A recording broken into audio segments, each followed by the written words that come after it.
Hello student, welcome and very very good morning to you. ঘর্ষণ চ্যাপ্টারটি অনেক স্টুডেন্টের ক্ষেত্রেই কিন্তু অসুবিধাজনক, কারণ এক্ষেত্রে একাধিক বল ক্রিয়াশীল হয় এবং সেই বলের লব্ধি নির্ণয় করতে তোমাদের অসুবিধা হয়, এবং যে বলগুলি ক্রিয়াশীল হয় সেগুলো অনেক সময় পরিবর্তনশীল হয়। ঘর্ষণে এইচএসের সাজেশন সম্পর্কে তোমাদের আজকে বিস্তারিত আলোচনা করব, যেগুলো করলে তোমাদের এইচএসে খুব ভালো নাম্বার আসবে। তাছাড়া এই সাজেশন থেকে তোমরা যদি ভালো করে নাও, আগামী বছর তোমাদের যে নিট মেন অ্যাডভান্স এক্সাম হবে, সেখান থেকে তোমাদের একটা স্ট্রং ভিত্তি তৈরি হবে। তোমাদের যে সামনে অ্যানুয়াল এক্সাম আছে, তার জন্য তোমাদের এখন কি কি পালনীয় সেটা তোমাদের ভালো করে শুনে নাও। Number one, switch off from all social media account. তোমাদের যে সমস্ত সোশ্যাল মিডিয়া অ্যাকাউন্ট আছে, ফেসবুক, ইনস্টাগ্রাম, সেখান থেকে তোমরা সুইচ অফ করে যাও, কারণ সেখানে তোমাদের অনেক টাইম নষ্ট হয়, এবং অনেক টাইম নষ্ট হওয়ার ফলে তোমাদের পড়ায় ব্যাঘাত হয়। তোমরা যদি ওখান থেকে সুইচ অফ করে যাও, তোমরা ফোকাসড ওয়েতে পড়াশোনা করতে পারবে এবং তোমাদের কোনো ডিস্ট্রাকশন হবে না। নাম্বার টু, ফিজিক্সের ক্ষেত্রে বলি, দেখো, থিওরি আর নিউমেরিক্যাল একসঙ্গে পড়ো। থিওরি আর নিউমেরিক্যাল একসঙ্গে পড়ো, কারণ দেখো ফিজিক্সে যে সমস্ত বিষয় আছে, থিওরি কখনো থিওরি দেয়, আবার কখনো থিওরি নিউমেরিক্যাল দেয়। এবং এই থিওরির সঙ্গে যদি তোমরা নিউমেরিক্যালটা করে নাও, নিউমেরিক্যালটা খুব সোজা হয়। আমার প্রতিটি চ্যাপ্টারে ওয়ান শট ভিডিও আছে, সেই ওয়ান শট ভিডিওতে প্রতিটি থিওরির সঙ্গে নিউমেরিক্যাল বিভিন্ন ধরনের করে দেওয়া আছে। তোমরা সেগুলো দেখে নাও, সেগুলো প্র্যাকটিস করো, তোমাদের খুব ইজিলি তোমরা করে নিতে পারবে। 3 নাম্বার, তোমাদের যে উইক অ্যান্ড স্ট্রং এরিয়া আছে সেগুলো তোমরা শনাক্ত করো, তাই না?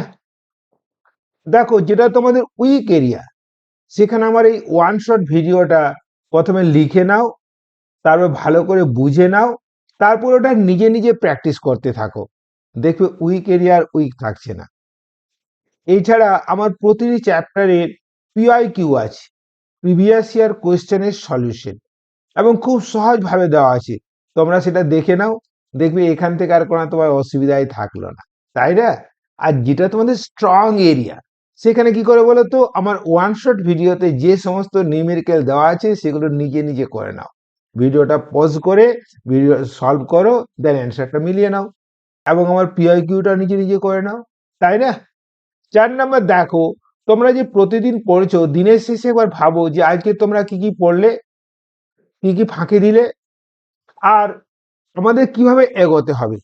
দেখো, দিনের শেষে তোমরা 10 মিনিট প্লাস 5 মিনিট এই টাইমটা ভেঙে নাও। এখন দেখো, এই প্রথম 10 মিনিট কি করে বলো তো, তোমরা আজকে কি কি করলে, কি কি পড়াশোনা করলে, সেগুলো একটা মেমোরাইজ করার চেষ্টা করো।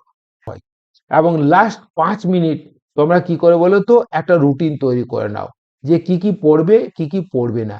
যেটা পড়বে সেটা আবার মনে করার চেষ্টা করো, যে তোমার কি কি মনে আছে, কি কি মনে নেই, তাই না? তাহলে দেখবে এটা খুব ইফেক্টিভ হবে। পরের দিন সকালে সেই মতো আগে যে রুটিন বানিয়েছো সেই রুটিন মতো পড়তে শুরু করো। আর লাস্ট নাম্বার, পুষ্টিকর খাবার খাও, যোগা করো, ভালো ভালো গান শোনো, দেখবে তোমাদের মেন্টাল এবিলিটি অনেক অনেক বেড়ে গেছে। তাহলে ঘর্ষণের সাইজে আসি। দেখো, ঘর্ষণ খুব একটা জটিল চ্যাপ্টার নয়। তোমাদের এখানে প্রথমে দেখো কতগুলো সংজ্ঞা জেনে নাও। নাম্বার ওয়ান, দেখো, চলঘর্ষণ কাকে বলে, স্থিত ঘর্ষণ কাকে বলে, চলঘর্ষণ গুণাঙ্ক কি, স্থিত ঘর্ষণ গুণাঙ্ক কি, কোনটা বড়, কোনটা ছোট, তারপর ঘর্ষণের সূত্রাবলী, তাই না? আর স্থিত ঘর্ষণ বল স্বনিয়ন্ত্রক বল, এটা ব্যাখ্যা করতে ভুলবে না।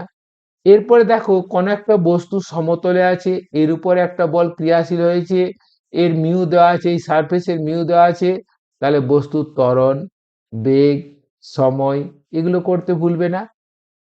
কোন বস্তু নতল বরাবর গড়িয়ে পড়ার ত্বরণ বের করো, তাই না? আর কোন বস্তুকে ওপরের দিকে নিয়ে যাওয়ার জন্য কত বল প্রয়োজন হবে, তাই না? কোন বস্তুকে স্থির রাখার জন্য কত বল হবে, তাই না? আর যখন থিটা লেস দেন বিরাম কোণ, তখন একটা বস্তুকে নিচের দিকে নামানোর জন্য কত বল ক্রিয়াশীল হবে, সেটা দেখে নিও। দেখো, তোমরা যদি এখানে মুক্ত বস্তু চিত্র এঁকে নাও না, তখন দেখবে তোমাদের অঙ্কগুলো কোনো জটিল হচ্ছে না, তাই না? আর লাস্টে ঘর্ষণের সুবিধা অসুবিধা কি, আর ঘর্ষণ কমানোর উপায়। এই হলো তোমাদের ঘর্ষণের কোয়েশ্চেন, আর কিচ্ছু করতে হবে না। Many thanks for watching this video.